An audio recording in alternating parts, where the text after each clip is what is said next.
علیکم ورحمۃ اللہ وبرکاتہ۔ ان الحمد للہ نحمده ونستعینه ونستغفره ونعوذ باللہ من شرور انفسنا ومن سیئات اعمالنا، من يهده الله فلا مضل له ومن يضلله فلا هادی له، واشهد ان لا الہ الا اللہ وحدہ لا شریک له، واشهد ان محمدا عبده ورسوله۔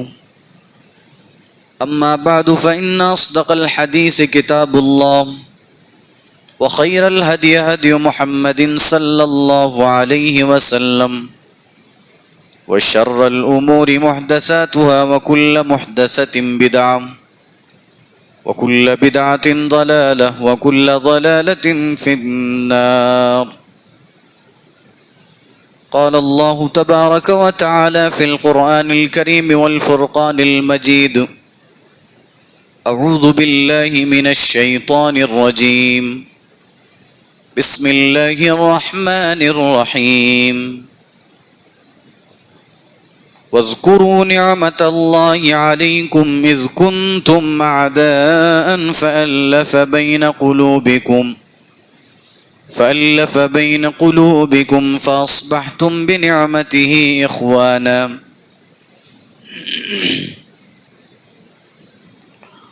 معزز حاضرین اکرام، پردہ نشین اسلامی خواتین، بزرگوں، دوستوں، نوجوان ساتھیوں اور عزیز بچوں، ہر تقریرات میں الگ الگ عناوین کو لے کر کے آپ حضرات و حاضرات نے قرآن و حدیث کی چند باتیں سماعت فرمائی ہیں۔ انشاءاللہ آج بھی قرآن و حدیث کی چند باتوں کو لے کر کے اب تمام کو کچھ نہ کچھ باتیں بتانے کی سعادت حاصل کروں گا۔ وما توفیقی الا باللہ۔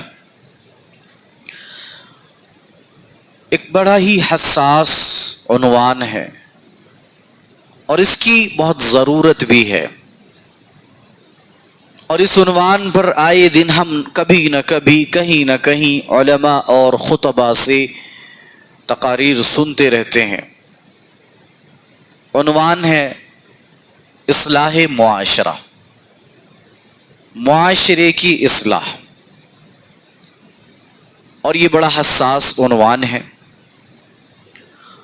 معاشرے کی اصلاح میں سب سے پہلے جو چیز آتی ہے اور سب سے اہم اور بنیادی چیز جو ہے وہ یہی ہے کہ اپنے توحید کو مضبوط کر لیا جائے، اپنے عقیدے کو مضبوط کر لیا جائے۔ اس لیے کہ قیامت کے دن آدمی کے جنت اور جہنم میں جانے کا جو فیصلہ ہوگا وہ اسی عقیدے کی بنیاد پر ہوگا کہ بندہ عقیدے توحید والا تھا یا نہیں تھا۔